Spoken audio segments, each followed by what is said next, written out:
안녕하세요. 정책토론방 이정민입니다. 제가 25년간 한국은행에서 일하고 현재 경제연구원에서 정책을 분석하고 있는데요. 오늘 정말 충격적인 소식을 가지고 왔습니다. 정부가 급작스럽게 내놓은 소상공인 부담경감 크레딧 50만원. 겉으로는 소상공인들을 도우려는 것 같지만 제가 직접 현장을 조사해 보니 정말 기가 막힌 현실이 드러났습니다. 과연 이 정책이 우리 중장년 자영업자들에게 진짜 도움이 될까요? 먼저 현장에서 들은 생생한 목소리부터 들어보시죠. 한 달 전기료만 80만 원인데 50만 원으로 뭘 하라는 거야? 이게 정말 도움이 된다고 생각해? 서울 마포구에서 25년째 치킨집을 운영하는 김철수 씨의 하소연입니다. 반면 다른 목소리도 있었습니다. 그래도 없는 것보단 낫지. 매달 나가는 4대 보험료만 80만 원인데 6개월이면 300만 원 절약되는 거 아냐? 부산에서 분식집을 하는 박영희 씨는 조금 다른 반응을 보였습니다. 하지만 가장 충격적인 건 이 목소리였습니다. 결국 내년 선거를 위한 표심용 아냐? 근본적인 해결책은 없고 이런 임시방편만. 이처럼 현장의 반응이 극명하게 갈리고 있습니다. 제가 전문가로서 이 정책을 분석해 봤는데요. 구독과 좋아요 먼저 부탁드립니다. 우선 정책 내용부터 정확히 짚고 넘어가겠습니다. 소상공인 부담경감 크레딧은 정부가 2025년 추경을 통해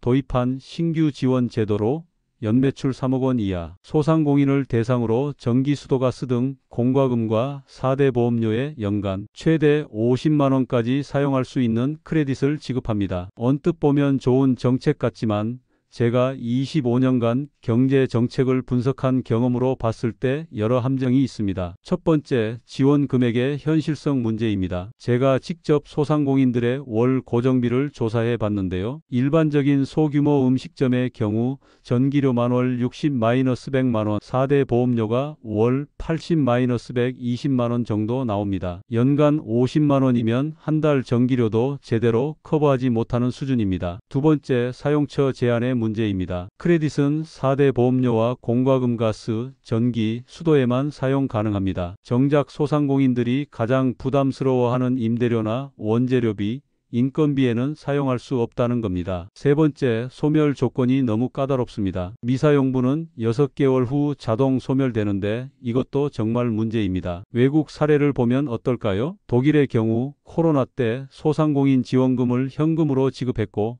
사용처 제한도 거의 없었습니다. 일본도 마찬가지로 운영자금으로 자유롭게 사용할 수 있게 했죠. 그런데 우리는 왜 이렇게 제한적인 방식을 택했을까요? 정부 내부 소식통에 따르면 예산 부담을 최소화하면서도 가시적인 성과를 보여주려는 의도가 강하다고 합니다. 솔직히 말해서 근본적인 해결책보다는 당장의 여론을 달래려는 정책으로 보입니다. 하지만 그렇다고 마냥 나쁘기만 한 건 아닙니다. 제가 봤을 때 이 정책을 잘 활용할 수 있는 방법이 있어요. 먼저 신청 자격을 정확히 확인하세요. 연매출 3억 원 이하의 소상공인이면서 현재 활동 중이어야 하고 2025년 5월 1일 이전 개업자여야 합니다. 유흥업이나 사행성업은 제외됩니다. 신청은 7월 14일부터 11월 28일까지 가능하고 온라인으로만 받습니다. 처음 일주일은 출생연도 끝자리별로 오부제로 운영한다고 하니 미리 확인해 보세요. 그런데 정말 중요한 건 이겁니다. 이 정책이 과연 중장년 소상공인들에게 실질적인 도움이 될 수 있느냐는 것이죠. 제가 경제학적으로 분석해 본 결과 이 정책의 실제 경제적 효과는 제한적일 수밖에 없습니다. 하지만 단기적으로는 현금 흐름 개선에 어느 정도 도움이 될 것 같습니다. 특히 우리 50-60대 중장년층 자영업자들에게는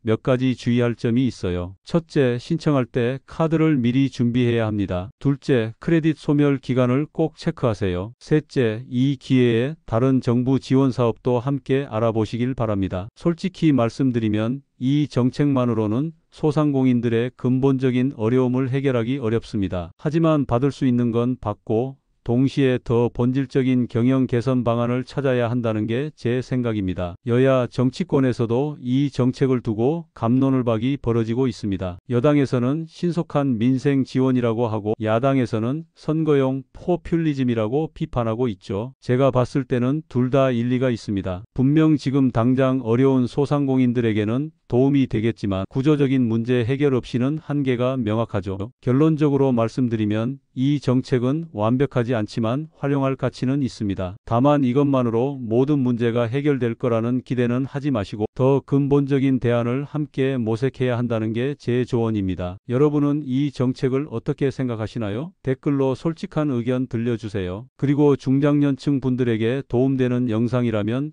구독과 좋아요 부탁드립니다. 다음에는 더 실질적인 소상공인 지원 방안들을 알아보겠습니다. 감사합니다.